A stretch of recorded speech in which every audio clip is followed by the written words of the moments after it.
तरुणांसाठी काही विशेष कोटा ठेवणार आहे का? कारण जर का हिंदी भाषिकांना परमिट मिळायला लागली, त्यांना मराठी यायला लागलं, तर मग स्थानिक मराठी तरुणांवरती अन्याय व्हायला नको या अनुषंगाने नाही. अशा प्रकारे काही कोणावर अन्याय होणार नाही आणि प्रत्येकाला रोजगार मिळेल याची जबाबदारी राज्य शासनाची आहे आणि राज्य शासन कुठल्याही परिस्थितीमध्ये हा मराठी भाषिक तो हिंदी भाषिक ह्याचा रोजगार याला मिळाला पाहिजे त्याला मिळाला नाही पाहिजे हे मत राज्य शासनाचं नसतं.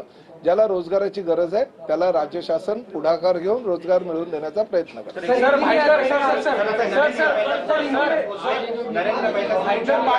जमिनीचा विषय आहे त्यामध्ये पुन्हा एकदा नरेंद्र मेहतांनी आरोप एक गोष्ट सांगू का, मी ह्या भूमिकेवर ठाम आहे.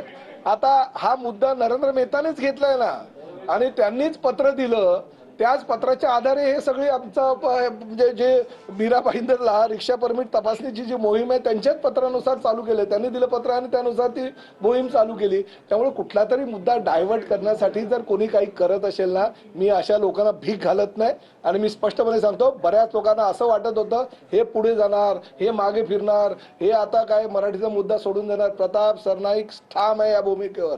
कुठल्याही परिस्थितीमध्ये महाराष्ट्रामध्ये जर व्यवसाय करायचा असेल, तुम्हाला जर काम करायचं असेल तर मराठी अनिवार्य, मराठी यायलाच पाहिजे.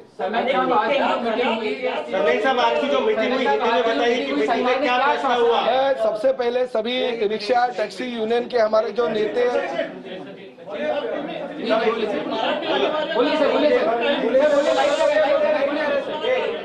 सर क्या आश्वासन दिया गया आज की मीटिंग? मैं सभी हमारे रिक्शा टैक्सी संगठनों के जो प्रतिनिधि है उनका दिल से स्वागत करता हूं।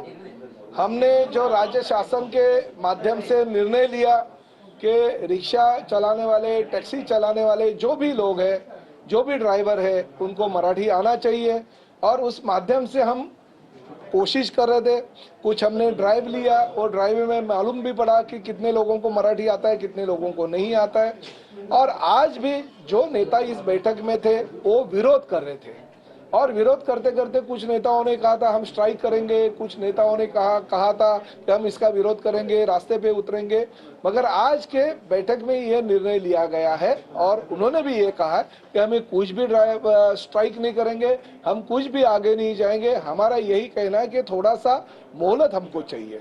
अगर महाराष्ट्र में हम काम करते हैं और जुजबी जो मराठी है, जो प्रवासी और रिक्शा चालक और टैक्सी चालक के बीच में होती है, वो मराठी सीखना चाहिए। ये मत से हम सहमत है और इसलिए हमें वक्त चाहिए। अगर आप वक्त दोगे तो हमें भी ऐसा लगता है कि हमारे लोगों को मराठी आना चाहिए और उसके लिए वो खुद ट्यूशन लेने के लिए तैयार है। जैसे हमारे संजय निरुपम जी ने कहा कि हम बैठक लेंगे, हम हमारे कार्यालय में सभी रिक्शा चालकों को, टैक्सी चालकों को मराठी सिखाएंगे। हाजी अराबा शेख ने कहा है कि हम वहाँ पे अच्छी तरह से हम हॉल लेंगे, हॉल में मराठी सिखाएंगे। हमारे विक्रम प्रताप सिंह ने कहा कि हम भी सभी रिक्शा चालकों को मराठी सिखाने की कोशिश करेंगे। हमारे शशांक राव ने कहा कि हमारी यूनियन की जो कार्यालय, वो कार्यालय में हम हमारे टैक्सी और रिक्शा चालकों को बिठा के उनसे मराठी पढ़वा लेंगे, रिक्शा सिखाएंगे उनको मराठी।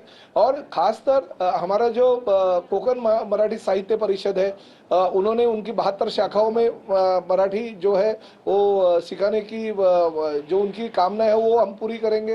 मुंबई मराठी साहित्य परिषद है, उन्होंने कहा था कि हम भी मराठी सिखाएंगे। तो ऐसे हमारे मराठी साहित्यिक लोग भी सामने आ रहे हैं, वो भी मराठी सिखाने के लिए तैयार है। तो ऐसी परिस्थिति में मेरा ये कहना है कि आज की जो बैठक हो गई बहुत ही अच्छी हो गई। सिर्फ हमें ये निर्णय लेना है क्योंकि मराठी सीखने के लिए अगर लोग तैयार है तो राज्य शासन की यही भूमिका है कि किसी भी हालत में हम उनको मराठी सिखाने के लिए प्रवृत्त करेंगे। वो मराठी सीखने को तैयार है।